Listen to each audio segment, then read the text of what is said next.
Right, we're going to read an article, a journal article from 1920. It is called The Murder of the Czar's Family, the complete story of their imprisonment and execution at Ekaterinburg, one of the grimmest tragedies in the history of royalty. No grimmer or more tragic story than that told in the October issue of Current History of the manner in which the former Tsar of Russia and his entire family were slaughtered in cold blood in the remote Ural town of Ekaterinburg. It would seem could be invented by the most morbidly imaginative of romancers. The Chamber of Horrors of the Russian epileptic Dostoevsky has nothing to equal it.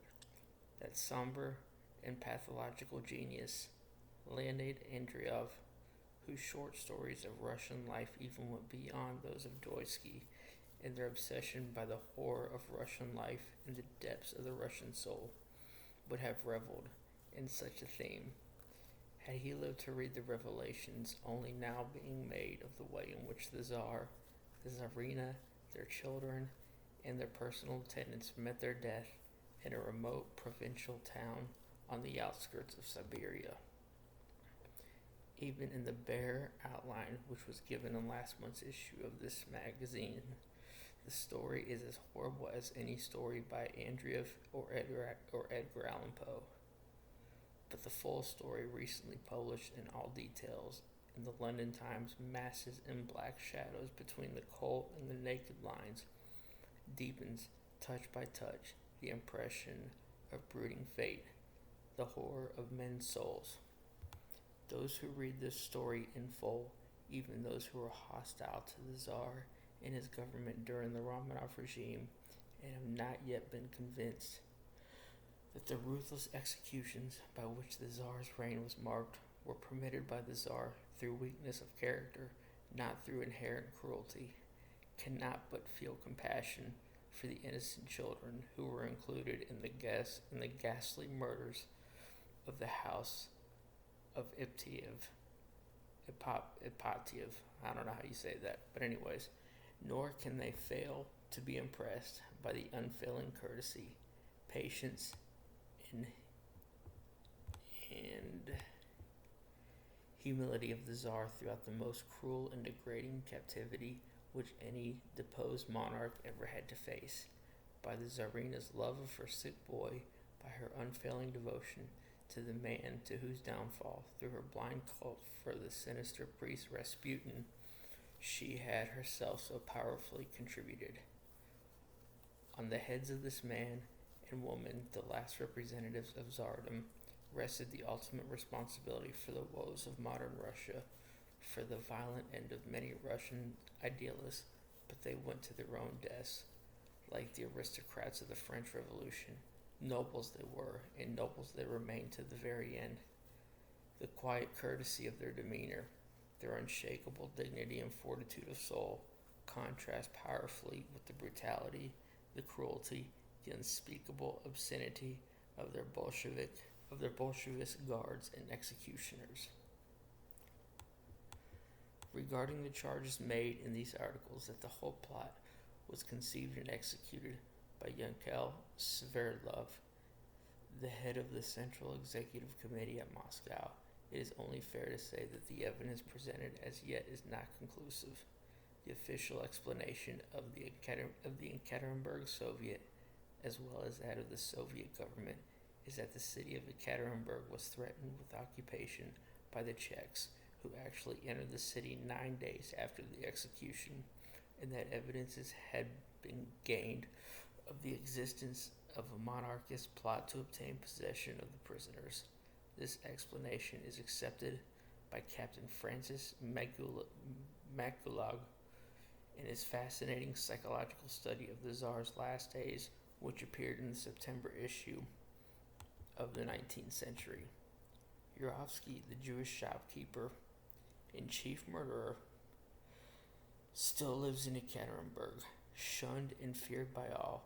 A curious irony of fate is the fact that he now occupies the official post of Soviet inspector of life insurance for the province of Ekaterinburg.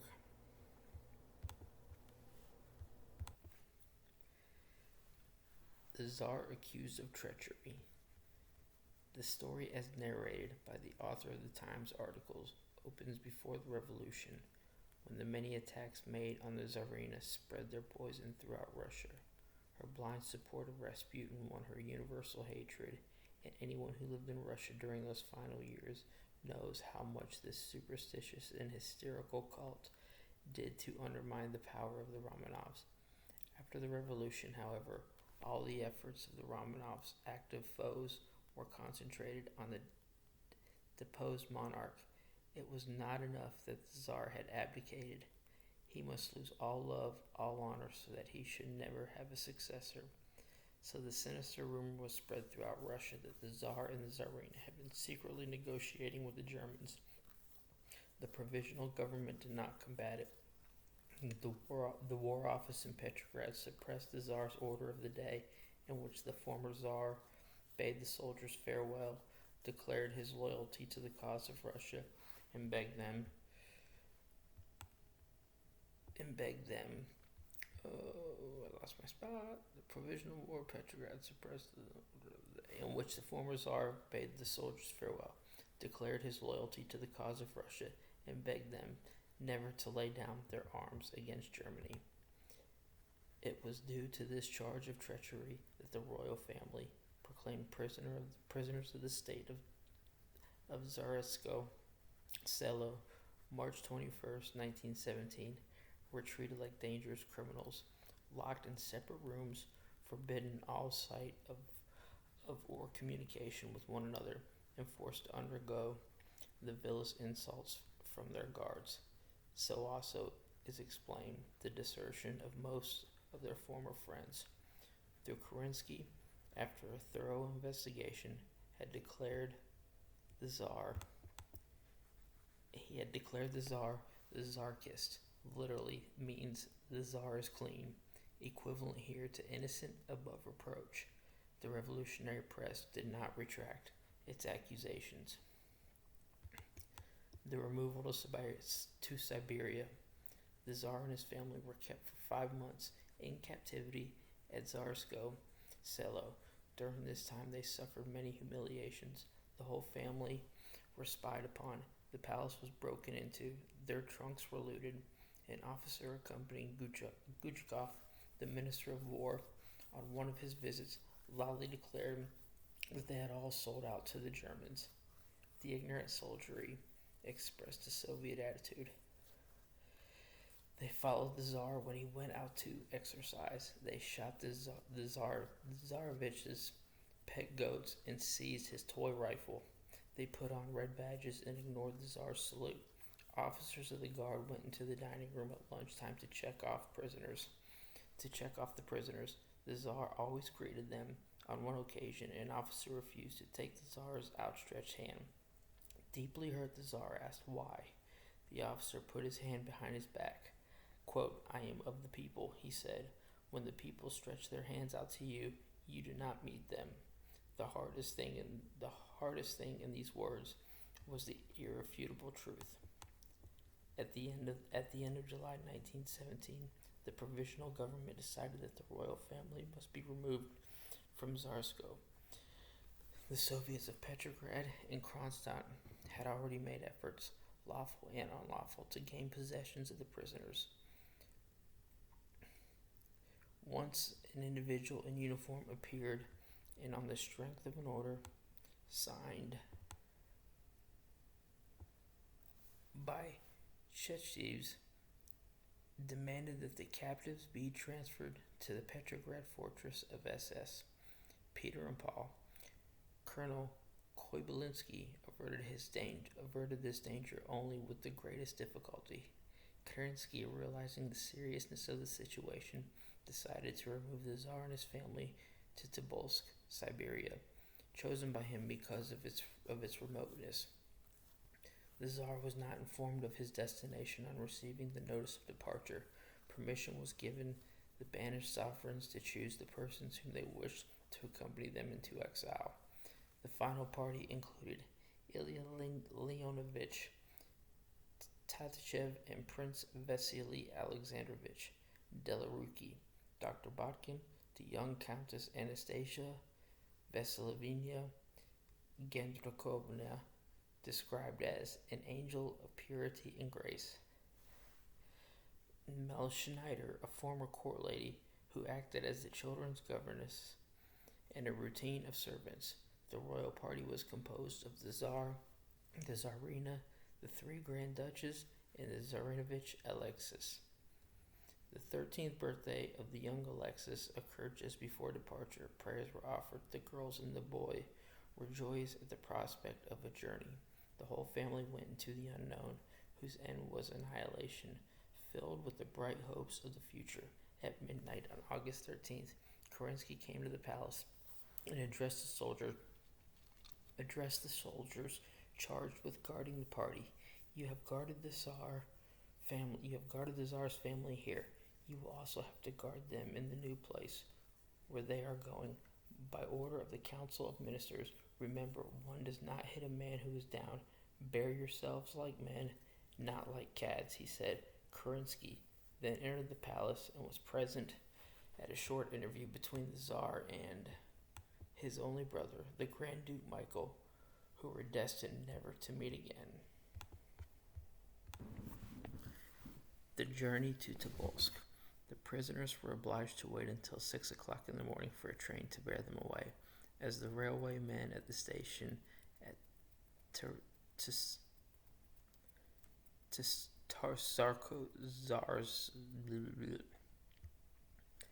Zarsovsky refused to let out the engine on hearing that the Tsar's family was to be removed from Zarzovsk.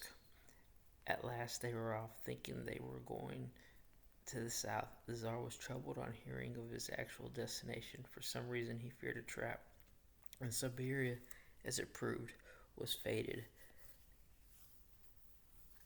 indeed to be a trap whose jaws would close over him and all his family.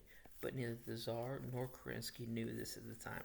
The party traveled in comfort on sleeping cars with their retinue of servants. At Tiamen, 2 steamers awaited the party for the river trip to Tobolsk. The steamer, on its way past the village of Pokrovsky, the birthplace of the saint, the Tsarina called her children to gaze on the banks of the stream in which the sinister monk in his youthful years had fished, and joined with them in prayer. To her superstitious imagination, this passing of Grishka's birthplace was a mystical omen. The party reached Tobolsk on August 19th, within 6 days of departure. They were compelled to remain a whole week in the steamers under constant guard while the houses intended for them were being made ready. On August 26th, they moved into their new prison. This consisted, for the whole party, except the servants, of 2 houses, one of the former residence of the governor, a roomy stone building, the other adjacent, known as the Kornilov House. Both houses faced the main street of Tobolsk, which had been renamed Liberty Street. The ex-sovereigns and their children found lodgings in the upper story of the governor's house. Here located the Tsar's study, the bedchambers of the imperial couple, and the drawing room. The schoolroom, the servants' rooms, and the quarters of the military guard were downstairs. The governor's house became overcrowded subsequently because the soldiers dispossessed many of the servants in the Kornilov house with brutal disregard for the discomfort thereby caused to the imperial party. Behind the house was a large enclosure encircled by a high fence where the family took their exercise. Here the former Tsar of all the Russias, like his royal cousin, the ex-Kaiser, in later days, chopped and sawed wood to relieve the tedium of confinement. And here he built a terrace where the family sat and chatted in the open air. People passing by the governor's house could see into the lower rooms. They would bow whenever they saw any member of the family at the windows, and some would make the sign of the cross. The life of the family was a simple and regular one during this period, made up of early rising, except in the case of the Tsarina, whose heart trouble was so bad that she often stayed in her room until noon. school lessons for the children, exercise and wood chopping. The dinner at night was prepared by Koritanov, the imperial cook. The family remained reading or conversing in the drawing room until 11 o'clock, when tea, according to the inveterate Russian custom, was served. Soon afterward, all lights were out. To relieve the monotony, the children took up private theatricals. The Empress was overjoyed because they were allowed to attend. They were allowed to attend church. At the Tsarskoe, this had been forbidden, but this consolation was of short duration. The indiscretion of Father Vasiliev, the incumbent priest, who one day suddenly intoned prayers for the sovereigns, was punished by withdrawing the privilege of attending church, and thereafter the soldiers insisted on having one of their number on guard inside the house at all religious services, defeating the efforts of Colonel Kobylsky to keep them out of the house. Other misfortunes and indignities were in store for them. Special emissaries of the provisional government appeared a month after the royal family's arrival. One Commissar Pankrotov and the other peerless to the royal exiles in the brutal persecutions of Nikolsky. Pankrotov's extortions had the effect of turning the ignorant soldiers into extreme Bolsheviks.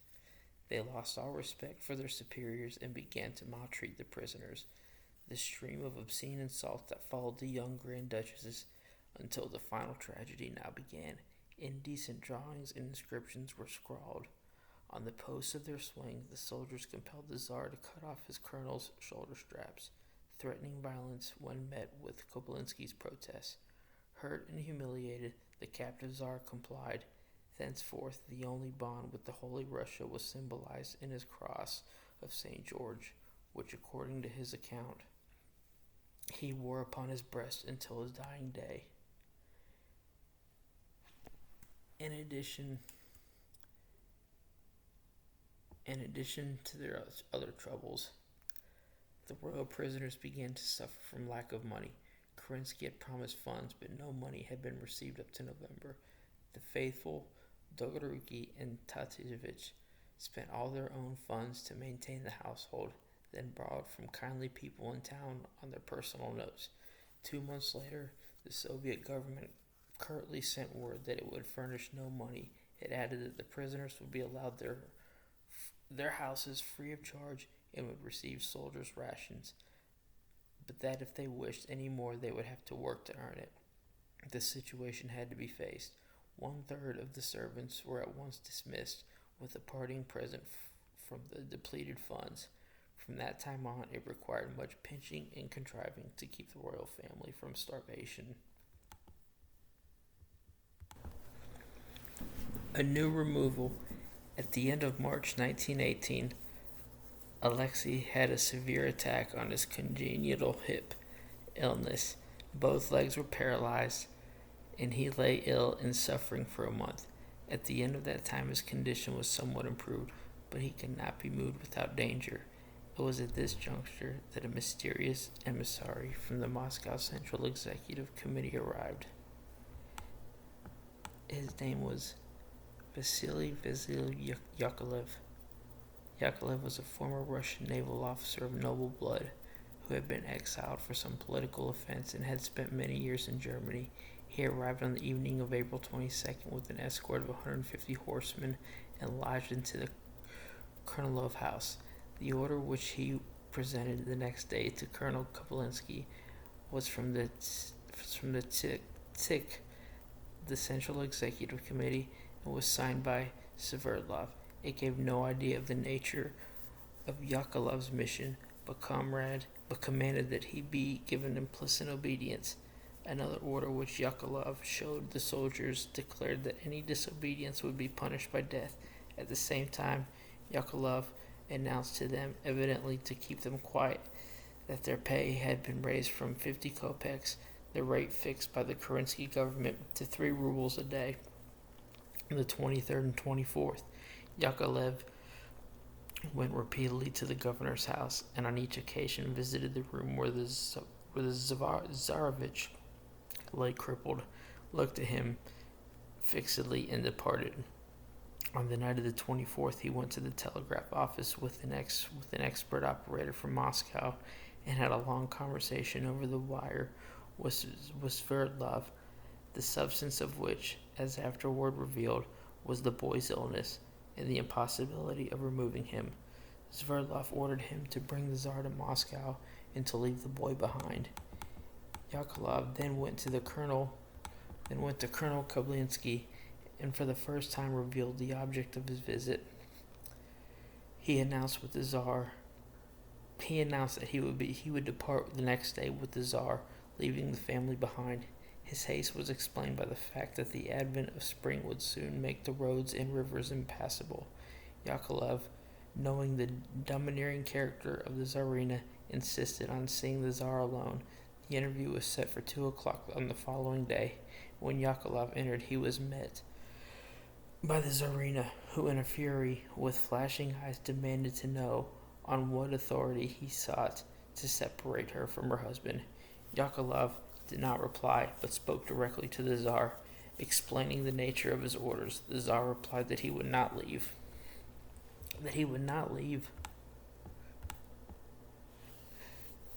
And said that if the Tsar refused, he would either have to use force or send in his resignation. In this event, someone might be sent who would prove far less well disposed. He added that he would answer for the Tsar's life and safety with his head. He bade the Tsar be ready at 4 o'clock on the following afternoon and left the room without once addressing the Tsarina. The Tsarina's decision. The group that remained behind consisted of the Tsar and the Tsarina, Tatajevich, Dolgruki, and the commandant Kopolinsky. "Where do they want to take me?" asked Nicholas. Kopolinsky replied that Yakovlev had let escape the fact that he was taking the Tsar to Moscow. The Tsar said, "You see, they want me to sign the Treaty of Brest-Litovsk, but I would rather cut off my hand than do so." Alexander declared, "I also am going. Without me they will persuade him into doing something, as they once did before." She referred here to the abdication of the Tsar. For hours afterward, torn between her love for the sick boy and her duty to the Tsar, she paced her room like a caged tigress. She finally sent for her favorite daughter, Tatiana, and after a storm of weeping said to her, "The Germans know that their treaty is valueless without the Tsar's signature. They want to separate him from his family in order to frighten him into some disgraceful act. He will be afraid to refuse on our account." After agonizing indecision, she jumped up and cried, "It is enough. I go with the Emperor." As Nicholas entered the room, she said, "I shall not let you go alone." "As you will," was the reply of the dejected Tsar. To Volkov, the Tsarina's confidential manservant, Alexander said, "Gusador is to be taken away from Moscow. They want him to conclude peace, but I am going with him. I shall never permit such a thing. What would our allies say?" The plot of von Mirbach. This, says the writer in the Times, was in harmony with previous utterances of the Tsarina, who has often been charged with being pro-German. On one occasion, when hearing from a newspaper that the Brest-Litovsk treaty contained a clause assuring the safety of the imperial family, she had cried out in French, "I would rather die in Russia than be saved by the Germans." As it turned out, only the Germans could have saved her. According to the documents analyzed in the present article, both Sverdlov at this time and his representative Yakovlev were acting at the behest of Count von Mirbach, the German ambassador to Moscow, who was planning secretly with a number of prominent Russians the restoration of the Russian monarchy, whose position in Moscow prior to his assassination was virtually that of dictator. The original object was to get possession of the Tsar and remove him to Moscow quietly before knowledge of the plan leaked out to any of the local Soviets upon the way. The haste of Yakovlev is partly to be explained upon this score. Yakovlev made no objection to the Tsarina's accompanying of the Tsar, nor to the other members of the party. These included the Grand Duchess Marie, Prince Dolgoruki, Dr. Botkin, and the valet Shamaduruv, the maid Demidova, and the boy Ivan Sedlev, the attendant and playmate of the sick Alexis. A number of soldiers were also chosen from the guard to forestall objections at the Tsar's removal. The two other Grand Duchesses were left with various servants to watch over the Tsarenovich. Ekaterinburg Reds seized the Tsar. The vehicles provided for the journey to Tiumen, where the party was to take the train from Moscow, were like the ordinary Siberian tarantas, which consists of a large basket swung upon long, flexible poles joining two springless axles. They were filled with straw, amid which the royal family disposed itself as well as possible. The Tsarina had a troika, the others a pair of horses. Yakovlev insisted on being with the Tsar and sent Marie to join her mother. The journey was a hard one because of the terrible conditions of the springtime roads. Often the party had to descend and wade through the deep slush. Yakovlev pushed the horses to their utmost speed. It was already apparent that he was afraid of being stopped by local Soviets and wished to gallop by the various towns before they had time to intercept him. They reached Tiumen at 9 o'clock on the morning of the 29th and took the special train that was waiting there for them. The train started westward. They had not traveled far when Yakovlev heard at a wayside station that his fears of being stopped were well founded and that Ekaterinburg was planning to intercept him. He at once ordered the train to head east again as far as Kolomzino, where he planned to connect with the Chelyabinsk-Ufa railway. His sudden flight was reported to the Ekaterinburg Soviet authorities, who wired to Omsk, and a cordon of Red troops stopped the train at Kolomzino. Yakovlev got out and went to Omsk, where, with the help of his expert telegraphist, he spoke with Zverdlov at Moscow. At this juncture, according to the Times historian, the conspiracy conceived by Sverdlov to do away with the Tsar became apparent. In full knowledge that the Ekaterinburg Red authorities intended to arrest the Tsar and hold him, Sverdlov ordered Yakovlev to proceed via Ekaterinburg. The Red Guards of Ekaterinburg met them at the station on April 30th. The Tsar and his party were arrested. The Tsarina lamented bitterly, weeping over her sick boy left behind in Tobolsk, and over her husband for whose safety she now feared the worst. The Soviet authorities of Ekaterinburg demanded of Yakovlev the formal surrender of the whole party. Yakovlev, who had been denounced by a man who called himself Zaslavsky on the ground of treachery to the people, had no alternative and was compelled to deliver up the captives. He received a written receipt expressed as follows: Russian Federal Soviet Public, Uranian Regional Council of Deputies receipt. 30th April 1918. I, the President of the Regional Uralian Council of Deputies, Bela Perdova, have taken over from the member of the All-Russian Tisk, Comrade Yakovlev, the Internet, former Tsar Nicholas Romanov, the former Tsarina Alexandra Fedorova, the former Grand Duchess Marie Nikolavina, and the persons accompanying them. All these persons were under arrest and under guard. The President of the Uranian Regional Sloydyb. The royal prisoners were lodged by the commissary Isay Goloshchenkin, an intimate friend of Sverdlov, in the Ipatiev house. On arriving, Golishkin appointed at the house and said dramatically, "Citizen Romanov, you may enter." He adopted the same procedure in the case of all the others. The party entered and disappeared from the sight of the world. They were in the power of the red workmen of revolutionary Russia and relentless jaws of the Bolshevist trap never relaxed their grip until the end.